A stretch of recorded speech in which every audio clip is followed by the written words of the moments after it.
and welcome to Aging Well in LA. Today we've got a show for the ladies. We're going to be talking skincare and cosmetics. Stay tuned, we'll be right back.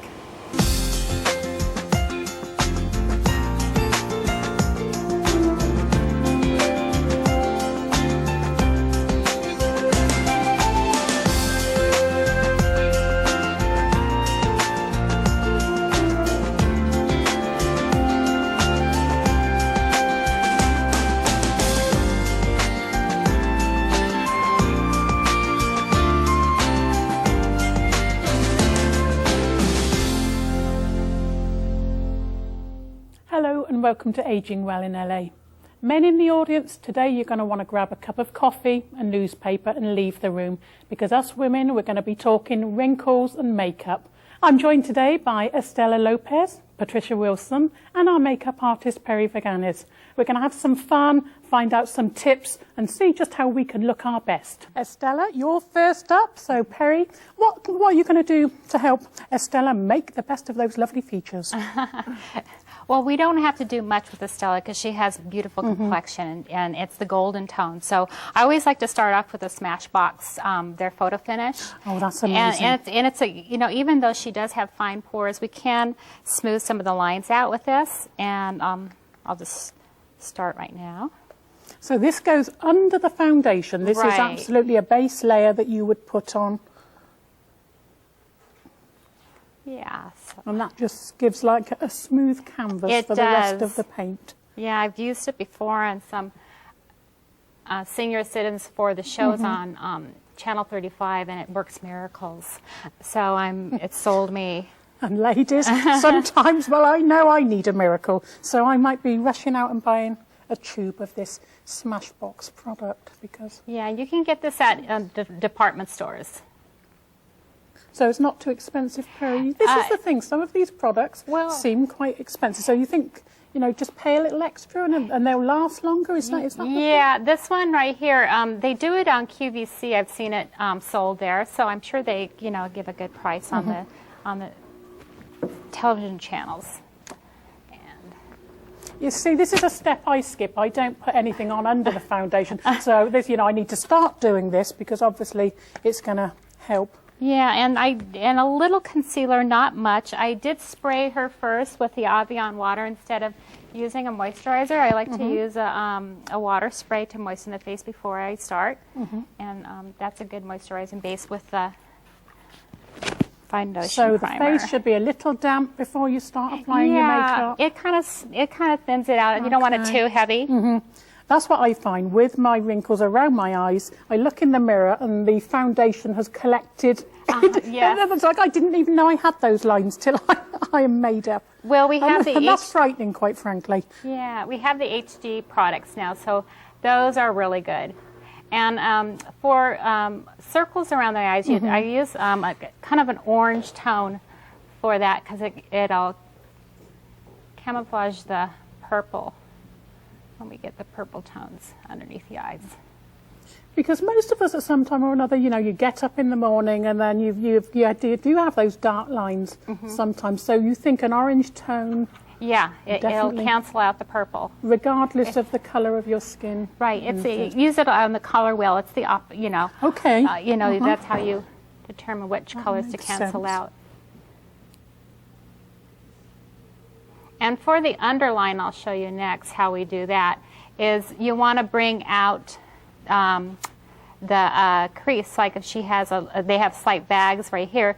So you light here and you keep this darker. So you lighten the deep set and you darker the you know, the protruding skin. Okay. You know, when you're age, it's not good to wear too heavy of foundation. Like you say, it just gets caught in the cracks. Yeah. So I use a lightweight foundation, and I use two different colors and blend. And I see you're using brushes. I mean, I usually just tip the product out onto my fingers, slap it on my face, and that becomes perfectly obvious. Well, you know, partway through the morning when I look in the mirror, and really, what a sight. So actually then using a brush even for the foundation. Well, you know, yeah, but results. You can use your fingers too. It's, you know, it's just about cleanliness. Estela, your skin is absolutely beautiful. obviously, what have you been doing over the years to keep that skin looking so beautiful? Usually I get moisturizer and that put it on, and I use cold cream sometimes, to clean it up, and that's all. Usually I don't wear makeup because sometimes, like you said, the goes into your skin and then it doesn't look good. It looks rough. Yeah. So if the less makeup, I think that's for me. That's what I usually do. Yeah. Well, you'll like this because it doesn't cake up like regular makeup does. It's looking very natural. Yeah, it's a tinted beautiful. moisturizer, Yeah. and it has a sunscreen in it. Most of them do, That's but important. you do want to be careful though. Some sunscreens can be be allergic if you have a rosacea, so you just beware. This product, I've never had anybody have an allergic reaction, so. It's going on very lightly and smoothly, Yeah. so this is obviously a good one. Now, what product is this, Perry? This is the Laura Mercier Tinted Moisturizer. So they're not necessarily a foundation, but a tinted moisturizer, can work as a foundation. Right. Here we're going to start with Pat and put a little makeup primer on you. And she doesn't have large pores at all, and we'll just put it where, around the eyes and chin area. What do you do if you have large pores? This is good. And then also we have, there are products out there. I have one, pore minimizer, like an astringent. Before you do makeup or in your regimen daily, you can use a pore minimizer astringent, and that'll help out. And microdermabrasions help, but we have to be careful on when you can only do microdermabrasions so long. You can't do them in your 70s because your skin gets thin, blood thinners and that. So you have to be careful, and some peels. So what could older adults, what could they be doing, Perry, instead of those microdermabrasions? What could they be doing, really to get the best out of them? I would probably recommend more of an enzyme peel, like a pumpkin peel. Okay, while Perry's still working on Pat, we're going to join Dr. Scott Kaiser for one of his segments. We'll be right back. Hello, I'm Dr. Scott Kaiser, board-certified family physician and geriatric medicine specialist, and welcome to The Empowered Patient. Today I'm joined by a very special guest, Marjorie Amstu, who has some very helpful tips for us on how to use the emergency room. Well, I've had good and bad experiences. Not so good with myself when I went in, and had to wait a long, long time and nearly froze and before they got around to see me. You know, Marjorie, it's a common story. Having to go to the emergency room and waiting, it's not a happy place. That's true. So I would suggest you take something along with you to read or keep your mind occupied, because I'm sure you're very upset while you're sitting there waiting, and that will tend to calm you and lower the blood pressure. That's a great tip. Bring something to relax a little bit, take your mind off of things. Possibly even, as you mentioned, you could bring somebody. If you can have somebody with there for support, it can make all the difference in the world. And I was lucky, though. I had all my medical information. I had a list of all the medicines I take. And of course, with a family member, you have a certain sense of security. And she did call for other family members who quickly came from other states because they thought I was having a heart attack, and it was pretty severe. It really is a strange land. All sorts of noise and action going on, and it seems like nobody is paying attention, and there's so much commotion. It really is a strange land. Well, yes, my daughter always carries a blanket in her car because she travels to work through several miles, so we did have that, thank goodness. Okay, let's face it, the health system has a lot of problems. I mean, you would think warm blankets wouldn't be that difficult of a thing to come up with. But in the meantime, we have to realize that while we can advocate and we can try and change the healthcare system, we have to start with ourselves, and we have to do everything we can to be prepared. And everything you've been telling us today, you bring a list of your medications, a list that includes your doctor's contact information, family contact information. so that you, when the doctor and your healthcare team does get in there, you're prepared? I have a little pad that I carry in my purse all the time, and it has my medical information and the medicines I take, and anything I think is important for the doctor to know, because I do live alone and I travel alone, and so I always have that with me. You have a whole Cliff Notes to you, a whole cheat sheet field guide that will have your medications, your medical history, your doctor's contact info.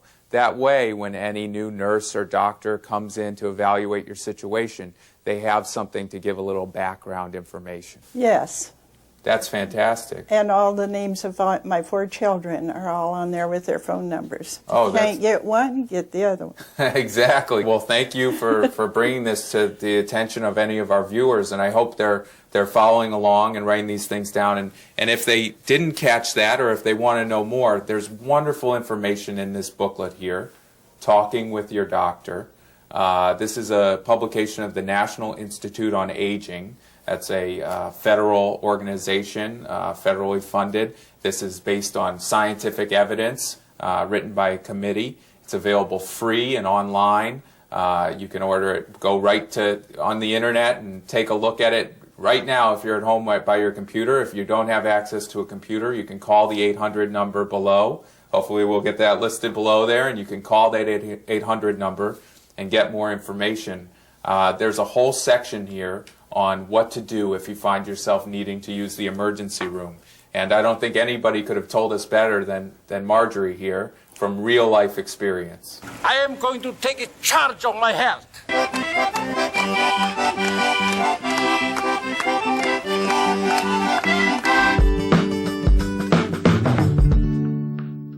Welcome to Braille Institute. We are a nonprofit organization. We are here to help people who are blind and visually impaired, people with fading vision. We have many programs and services to offer, and we have programs and seminars and workshops where people can learn almost anything. Why we're here is to show people that they can live a rich, full life and do as many things as other people can do. Right now, we are in our creative arts area. This is where people express themselves. And now I'd like to introduce you to Rhonda. She's one of our wonderful art teachers. Rhonda? Hello, I'm Rhonda Kapp-Volotsky, and I teach art at the Braille Institute. Many of our students have never done art before, and after they've lost their sight, they end up coming here, and they find a whole new world opening up to them. They have a way to express themselves, and it's actually very therapeutic for them as they're grieving their loss of sight. For instance, this piece right here was done by a man that has never done art before, and he's expressed himself in many materials. He's worked in ceramics, printmaking, tile work, and he says that he believes he lost his sight so he could learn how to do art. So many times when one door closes, another one opens. We have people from all walks of life. I have a student who was a lawyer and never had time for things like art. And a group of visitors came to see what he was doing, and one of them looked down and said, you know, I can't do this and I'm sighted. And he said he couldn't do it either when he was sighted, because he never had the time or the opportunity to explore artwork before. So our students have a wonderful time feeling productive again when they do their artwork. We have them choose all the colors, and it keeps their visual memory alive. They have to do all their setup and cleanup, so it helps them with their mobility and the other skills they need to know. Transfers right into their home life from here, where they have to wash up. It helps them in the kitchen. And so our art classes are not only enriching for the soul, but they're enrich their lives in so many ways to help them build their skills that they need after they've lost their sight. The students have many opportunities to show their work outside of Braille.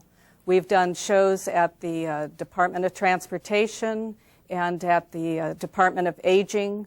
We've had a wonderful show at Forest Lawn Gallery and many other galleries that give us opportunity to show the students' work. We also have a wonderful show here in December, and that gives our students a chance to sell their work, and we'd love to invite the public to come in and see what they do. We set up a gallery, and they have their work for sale, and it gives them such an opportunity to feel how productive they are and how they can still contribute to life on the outside of our community. The show we have is called Creative Visions, and you can it's going to be at the first week in December, and you can call us at 1-800-BRAILLE for more information when we set up the times and dates. The creative arts classes are just one of the many opportunities that Braille Institute has for our students that have failing vision. They're able to express themselves in other classes like music and other creative process, and they have classes that they can get back to work. They learn Braille, and they also learn how to work in the kitchen. So the students have many opportunities to get back to work and back to life after coming to Braille. The creative arts classes are one of the many opportunities that the students have at Braille Institute to regain their confidence and opportunities to learn how to live with their vision loss. In life, some things are pretty much a sure bet. Some things are predictable. And some things you just don't know unless you have ESP, an emergency survival program that prepares you for emergencies or just the plain old unexpected. You can't predict, but you can prepare. In back of me, and then he gets in front of me, and he pushes around, drops everything in front of me, and what a mess. Then I went another room, and then one of the cats got big. And I waited there, and the lady broke. What a disaster. Oh my God, the dress. No, she's fine. She's sleeping.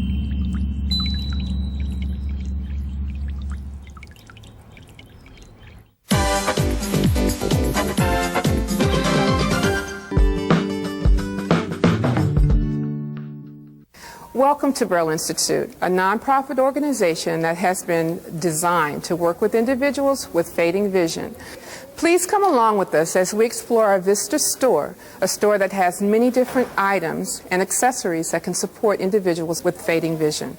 You know, you're having your morning coffee and you like to sit down and read the newspaper, but for some reason the 12-point font is not what it used to be for you.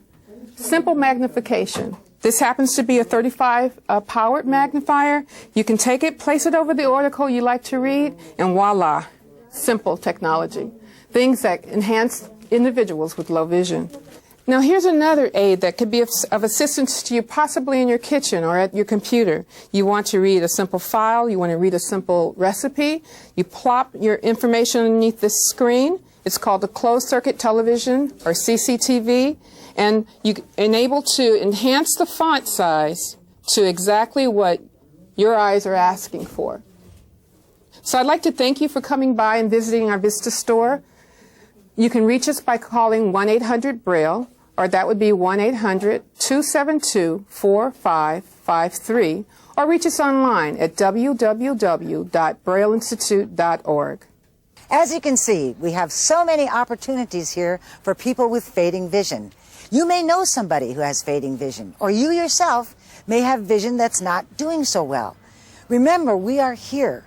Come and see us. We are here to help you. Almost all of our students have some vision. Only 10% of people have no vision at all. You could be one of those, somebody with macular degeneration, glaucoma, diabetic retinopathy, or even cataracts. All of those are the people that are here. People with those diseases are the people that are here at Braille Institute. So please, come join us. Your life can be very good again. Welcome back, everybody. Let's see how Perry's doing with her makeovers. Okay, right now I'm trying to camouflage the puffiness, and using a lighter shade of concealer inside here and then a darker on top will minimize the look of the puffiness. So lighter in Inside the receding areas, and then darker in the areas at the forefront. Correct. So you're pushing out what's going in, bringing it out, and what's out, you're kind of letting it recede. Okay, and next we'll do her lips. And as you can tell, I kind of put a little bit of foundation over a concealer because she wants a fuller lip, so we're going to make the lips look a little larger. So we're going to draw a little over her lip line with a nude pencil. Yeah, now this is a very common for a lot of women, especially as they get older and the lips seem not so full. Right. So this technique then, Perry, anybody could really try this and see how it works for them. Correct, yes. So starting with a lip pencil below the lip line? Yeah, you just kind of camouflage it. You can just do a little below. And would this also help, Perry? I know sometimes, our lipstick will bleed. Does this help with that? These pencils are really good. They do prevent the bleeding. Okay. Of lipstick, yes. Yeah.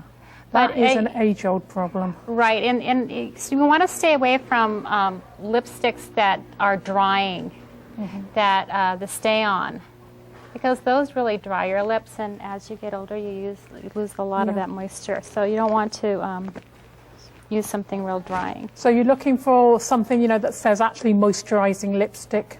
Well, I would go for the lip glosses, and I also like to use, if you ever want a lip primer, you can go to the drugstore and get the moisture chapstick. And then I also, you get the high-end department stores, Kiehl's lip balms, and those are the two I use.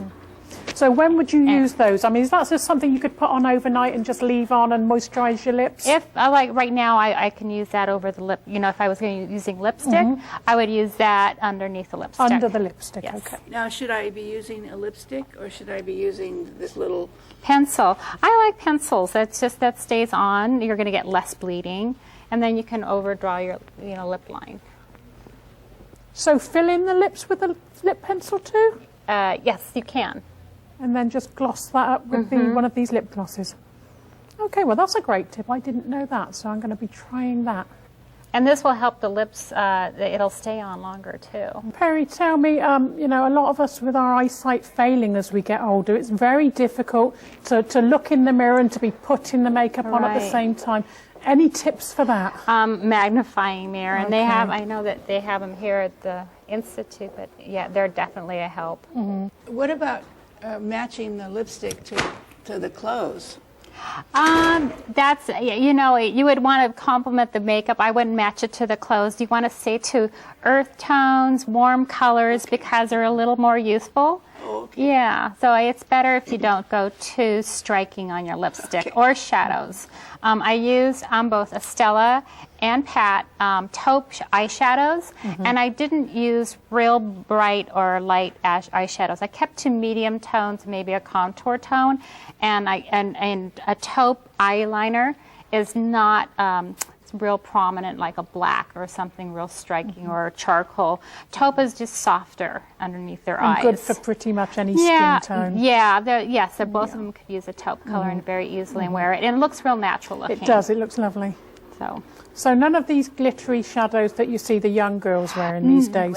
No, well, none of these glittery, but yet I did do, their eyeshadow I used did have a little bit of a glossy glitter to it, but it's not too much.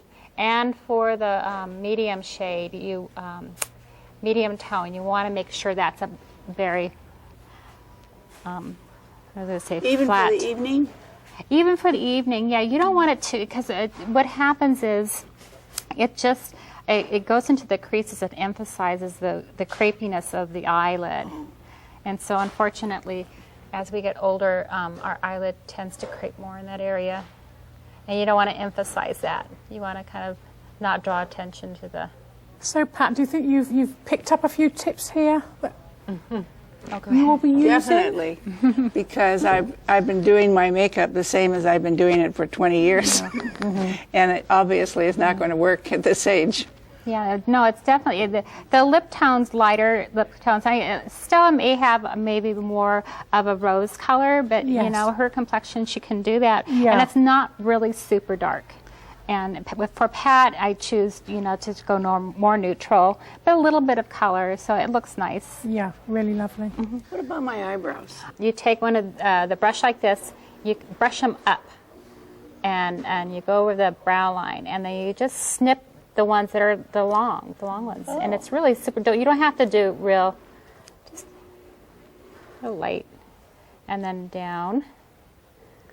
Maybe this is something you could get done at the hairdressers while you're having your beauty appointment. Well, they do that. Well, actually, there's special eyebrow people that you would go to, and they have a gal in the Valley and in Beverly Hills that just do eyebrows. So you do have to go to somebody who really knows how to shape them. And also, I would, instead of waxing seniors, because waxing can tear the skin if they're on blood thinners, so I would probably, you know, be more to threading eyebrows than I would do waxing. Well, what do you think? Perry has done a wonderful job. You look absolutely beautiful. Thank you very much. Oh, you're welcome. My pleasure. Thanks so much, Perry, for joining us today. I'm sure the ladies have enjoyed it as much as I have. We've certainly learnt some tips, haven't we? Definitely. Viewers, we're going out on the town tonight. We're all looking our best now, so I hope you've learned something as well today. We're looking forward to seeing you next time on Aging Well in LA.